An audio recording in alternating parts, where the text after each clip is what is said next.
Hai Tribuners, kembali lagi di Ngopi Ngobrolin movie bersama aku Ulis. dan aku Tria. Di episode Ngopi kali ini kita bakal ngobrolin series Gadis Kretek yang tayang di Netflix. Diperanin sama siapa nih? Jadi di Gadis Kretek ini ada Dian Sastrowardoyo, Aryo Bayu, Putri Marino, Arya Saloka, Sila Dara, Ine Febrianti, Disa Biani, Ibnu Jamil, dan Rukman Rosadi. Nama-namanya aktor-aktor keren semua ya. Terus pada tahu lah penonton Indonesia. Ini Gadis Kretek ini nyeritain tentang seorang bilang tuh kayak pengusaha rokok yang sukses ya. Namanya Suraya atau Raya, yang di masa tuanya dia tuh menyebutkan nama Jeng Yah. Nah, dia minta dicariin sosok Jeng Yah ini. Nah, dia minta kepada anak ketiganya yang bernama Lebas. Maka Lebas inilah yang mencari sosok Jeng Yah untuk memenuhi permintaan ayahnya. Di perjalanan mencari Jeng Yah itulah membuka kayak tabir masa lalu ayahnya tentang industri rokok yang mereka rintis, yang mereka bangun, sampai ke kisah cinta ayahnya bersama Jeng Yah itu. Gitu. Ya. Nah, ini tuh diangkat dari novel berjudul yang sama, karya Ratih Kumala. Aku sebagai pembaca novelnya. Aku enggak. Nah, jadi kalau menurut kamu sebagai yang nggak baca novelnya?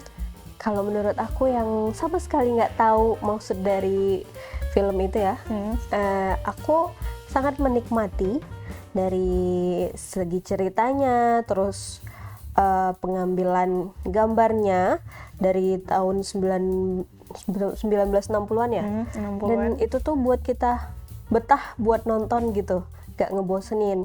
Terus juga pemerannya tuh menurut aku, walaupun aku nggak baca novelnya, tapi menurut aku pas gitu diperanin. Kayak Jeng Yah diperanin sama Dian Sastro tuh karakternya tuh pas menurutku. Terus apalagi ya, detail-detail yang diceritain juga buat pemula kayak aku yang nggak tahu rokok, jadi kayak oh gitu ya, jadi paham gitu. Yang sama sekali nggak tahu kayak ternyata rokok tuh ada apanya, sausnya. Ini saus apa gitu. Tapi dijelasin, maksudnya digambarin di sini dengan detail, jadi kita tuh bisa paham gitu. Jadi menarik banget ceritanya. Kalau sebagai pembaca nih gimana? Sebenarnya ada banyak banget perbedaan ya antara cerita di novel sama di series ini. Contohnya kayak pertemuan Arum sama Lebas. Itu sebenarnya terjadinya di akhir banget ketika misteri itu udah terungkap. Gitu. Kalau di sini kan mereka dari awal ya? Dari ending episode 1. Ya. Kayak mereka udah ketemu. Tapi menurutku justru itu kayak bagus gitu loh pertemuan mereka di sini. Karena di ending episode 1 dramatis aja jadinya, kayak lebih realistis lah ya ceritanya mungkin. Lebih ada opsi lain tapi lebih menarik menurutku, dan nggak ngacauin cerita juga. Jadi mereka sama-sama nyari tahu tentang siapa Jeng Yah. Karena di sini posisi Arum juga nggak tahu siapa Jeng Yah. Itu yang bikin kayak oh ini perubahannya menarik menurutku. Tapi kalau di novel si Arum ini emang beneran anak Jeng Yah? Iya, sama. Anak Jeng Yah. Anak Jeng Yah yang diasuh sama adiknya. Rukayah. Yeah. Kayak gitu. Menariknya yang lain, sebenarnya ada banyak sih yang beda. Kayak contohnya ceritanya kan si Pak Idrus, bapaknya Jeng Yah itu, dan Jagat itu kan rival banget ya. Nah, kalau di novel tuh lebih detail gitu, kayak cerita dari mereka berdua muda itu ngerebutin ibunya Jeng Yah. Oh, jadi sama-sama saingan. Emang udah musuhan banget gitu ya. Tapi awalnya mereka temenan yang emang jadi rival karena perempuan, karena rokok. Bisnis. Gitu. Nah, terus tuh datanglah satu sosok baru kan. Tapi sebenarnya Pak Jagat itu nggak sejahat itu kalau di novel. Kenapa? Kayak kan yang jahat itu sebenarnya kayak keadaan gitu. Iya. Keadaan yang emang pada masa itu kalau terlibat dalam partai itu emang sensitif banget gitu. Nah, Pak Idrus ini kebetulan di masa mudanya juga pernah ditahan. Jadi Karena kayak itu juga. Oke. ketika itu terjadi lagi, jadi nama dia masih terseret gitu, masih ada dalam Iya, daftar. iya. Kayak gitu sih, emang sesensitif itu pada masa 60-an itu. Iya. Tapi sebenarnya kalau di sini kan kayak Pak Jagat dibikin Jahat gara-gara dia gitu kan. iya, tapi sebenarnya keadaannya yang jahat. Memang pada tahun itu tuh memang kayak gitu mungkin. Iya. Oke. Adegan menariknya yang lain menurutku ya sih tentang rokok itu sendiri, kayak kita jadi tahu tentang bagaimana industri rokok di masa lalu. Iya. Kan kayak sebegitu pentingnya rokok gitu dari dulu sampai sekarang. Nah, dulu tuh emang sebanjir itu, kayak banjir banyak banget minyak pabrik-pabrik wanginya. rokok, hingga sampai sekarang masih ada beberapa yang bertahan gitu. Iya. Terus kalau aku mungkin ada apa ya, wardrobe. Ya wardrobe-nya tuh dari pakaiannya, rumah-rumahnya, dalam rumah tuh kan masih kayak jadul banget gitu, masih disesuaikan, itu keren banget. Terus soundtrack, aku juga suka soundtrack, walaupun kita nggak tahu misalnya, tapi karena dengerinnya jadi kayak kok enak nih lagu gitu. Nadine Amizah di awal, Ya, dan itu lagunya Chrisye ternyata. iya ternyata lagunya Chrisye dan nyambung gitu sama cerita-cerita di film. Pemilihan soundtracknya juga keren-keren banget. Dan kita nggak pernah skip, Ya, nggak pernah skip karena seenak itu. openingnya bagus banget. Itu sih. Coba Tapi lagi. aku nggak suka ini Apa? lagu Runtuh. Kenapa? Nggak tahu, kayak kok tiba-tiba ada lagu ini gitu. Pas adegan Dasia sama Raya kan, kayak Dasianya masih belum yakin nih sama Raya. Iya, Muncul lagu Runtuh, itu kayak nggak pas banget. Entah karena lagu itu emang udah terkenal duluan atau gimana, tapi menurutku Ya. kayak dari semua soundtrack tuh itu yang kayak ya agak ganggu deh yang satu ini menurutku ya. Ya. Terus yang menarik lagi lainnya, karakter Dasyah sih yang paling menarik di sini kataku. Karena dia kuat banget. Iya, kuat banget. Terus kayak walaupun dia udah ditahan, terus ditinggal nikah juga kan, tapi dia tuh kayak pantang menyerah banget gitu. Ada aja usaha dia buat gini.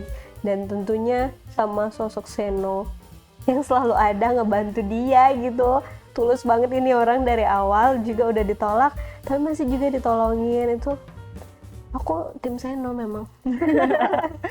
Iya, walaupun Raya sebenarnya berjuang juga sih, tapi kayak apa nggak ada cara lain gitu. Ya tuh kayak kasihan aja nih si Dasia, udah mati-matian nih demi milih si Raya tapi malah ditinggal gitu aja gitu.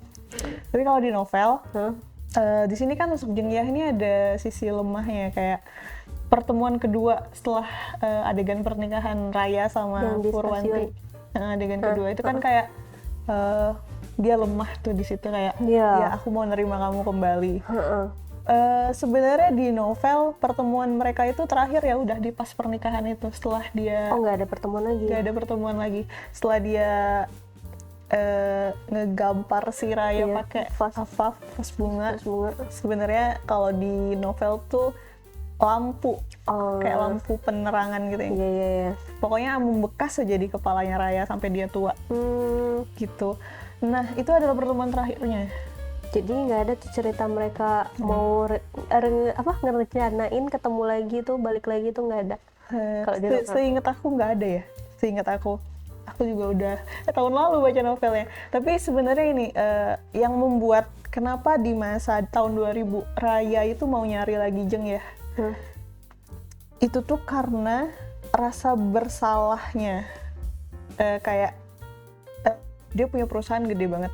Tapi sebenarnya kan pas di akhir ada nggak adegan lebas ngasih rokok ke kakaknya. Ini enak banget. Ini rokok kita emang enak banget. Tapi ternyata itu rokoknya dari resep Jengyah yang sama gitu.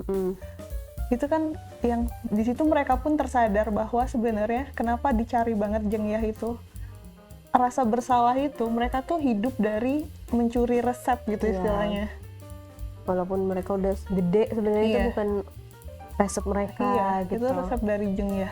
Dan yang menarik menurut kalau di novel, si perusahaan mereka itu ngasih uang untuk beli resep ke Arum sama Rukayah, Rukayah ya, Iya, iya, adiknya Rukayah. itu di akhir ngasih kayak istilahnya ini kami perusahaan kami membeli resep ini Uang untuk royalti ya. mengurangi rasa bersalah itu. Oh. Karena kan kehidupan mereka tuh di masa 2000 itu memang jomplang banget kan, lihat aja perbedaan Arum sama Lebas. Iya. Mereka berdua adalah anak-anak dari Raya dan Dasia. Harusnya siapa sih yang dulunya sukses? Jeng ya kan. Iya. Tapi ternyata di masa sekarang kehidupannya Raya yang emang sukses banget. Kayak gitu. Jadi di akhir itu seharusnya ada adegan pembelian resep itu. Dan itu waktu itu di novel dibeli 2 miliar kalau nggak salah. Dan mereka terima aja. Terima. Oke. Ya kalau misalnya ada adegan itu ya seenggaknya kita bisa nerima mungkin ya. Soalnya kan mereka tuh di situ kan emang hidupnya susah banget gitu. Kasihan. Jomplang banget kan.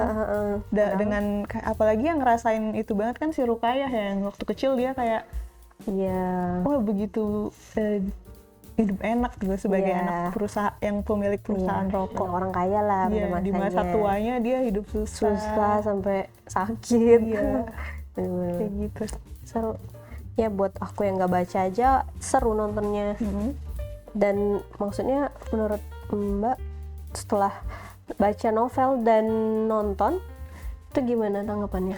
Puas kah? Iya, sebenarnya ini tuh adaptasi novel yang bagus banget. Oh ya. Karena kan semuanya tuh digarap serius. Ini tuh terasa mewah, megah visualnya. Walaupun itu ada perbedaan dengan di novel, tapi menurutku ini tuh jadi kayak salah satu adaptasi novel yang bagus banget. Bagus banget ya. Menurut aku yang nomor 1 itu ada Dilan, yang kedua tuh ini Ya, Gadis Kretek. gadis keren. Adaptasi yang keren banget. Iya. Aku tadi lupa mau ngomongin sosok Jeng ya. Kenapa? Di novel itu dia tuh emang kuat banget gitu loh, maksudnya pas adegan akhir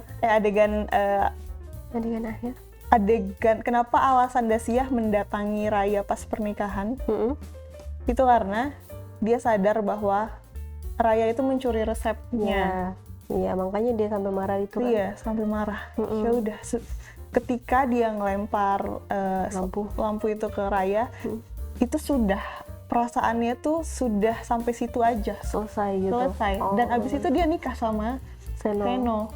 Dan kemudian mereka nikah, punya anak, lalu kemudian dia meninggal dunia. Udah, dia tuh di situ. Hidupnya emang sampai situ. Dan perasaannya sudah luruh ketika dia melemparkan lampu itu. Tapi kan di sini ada masa di mana dia harus merasakan kesulitan lagi gitu. Iya. Oke. Kayak gitu sih. Tapi so far mau di novel mau di series menurutku sama-sama bagus. Jadi lebih ada gambaran aja sih kalau di series kayak gimana sih sosok Jeng Yah itu. Karena dulu aku nggak ngebayangin sosok selebriti manapun tentang sosok Jeng Yah. Tapi Imajinasinya belum ada ya tergambar. ya cewek Jawa yang kuat aja gitu. Kalau di sini ke Dian Sastro, oh ya keren banget dia. Adegan ngerokok Dian Sastro. Iya, Keren banget. Kayak totalitas banget sih ya. Setelah kita lihat Suzy ngerokok, wah Ternyata ini ada yang lebih Dian jago. Sastro yang ngerokok itu keren banget. Keren. Skor aku 4,5. Aku 4,5 karena ya emang nggak sama kayak di novel, tapi tetap seru, menyenangkan dan bagus banget. Series Indonesia kalau digarap serius emang sebagus ini. Mereka emang bener-bener total banget ya. Total semuanya. Dari setiap detailnya juga bener-bener detail, sampai aku lihat di YouTube tuh cara jalannya juga harus bener-bener gini loh, ada caranya, nggak sembarangan. Itu keren Banget. Oke, segitu aja review Gadis Kretek kali ini. Sampai jumpa di Ngopi selanjutnya. Bye.